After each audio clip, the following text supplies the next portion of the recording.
নতুনদের জন্য কিছু টিপসের সাথে আজকের এই রুটি শেয়ার করছি। রুটি বানানোর গোলাটাও হয়েছে পারফেক্ট, আর প্রতিটা রুটিই হবে অনেক বেশি ফুলকো। আর নতুনদের জন্য তো এই রেসিপিটা অনেক কাজে আসবে।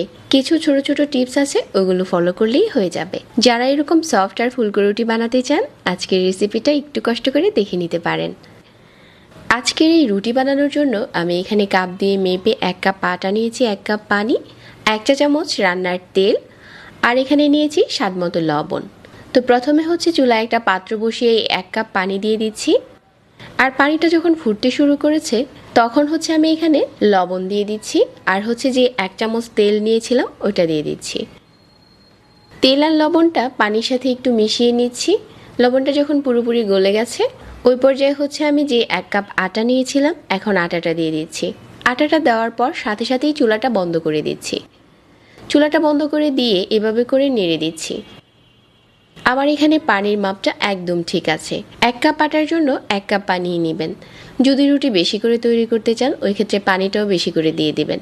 আর প্রতিটা কিচেনেই একটা করে মেজারমেন্ট কাপ থাকা উচিত, তাহলে রান্নার যে কোনো মাপই একদম ঠিক থাকবে। তারপর হচ্ছে এই গোলাটাকে আমি ঢাকনা দিয়ে ঢেকে রেখেছিলাম 2 থেকে 3 মিনিটের জন্য। 2-3 মিনিট পর আমাদের এই আটার গোলাটা একদম সফট হয়ে গেছে। আর এখন একটা বোর্ডে নিয়ে ভালো করে মতে নিচ্ছি।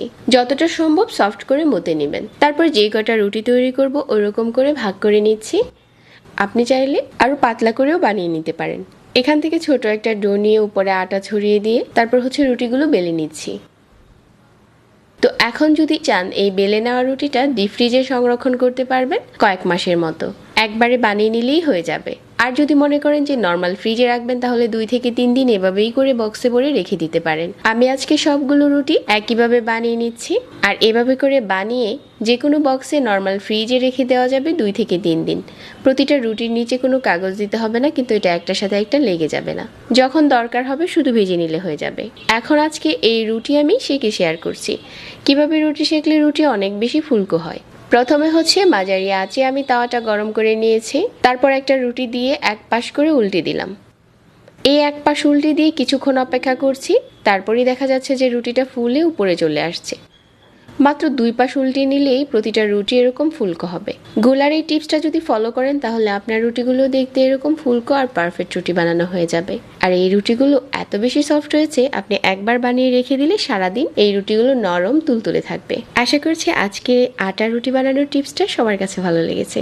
সবাইকে ধন্যবাদ জানিয়ে আজকে এখানেই বিদায় নিচ্ছি। আর রেসিপি ভালো লাগলে চ্যানেল সাবস্ক্রাইব করবেন আর আমাদের পেজ ফলো করবেন। আল্লাহ হাফেজ।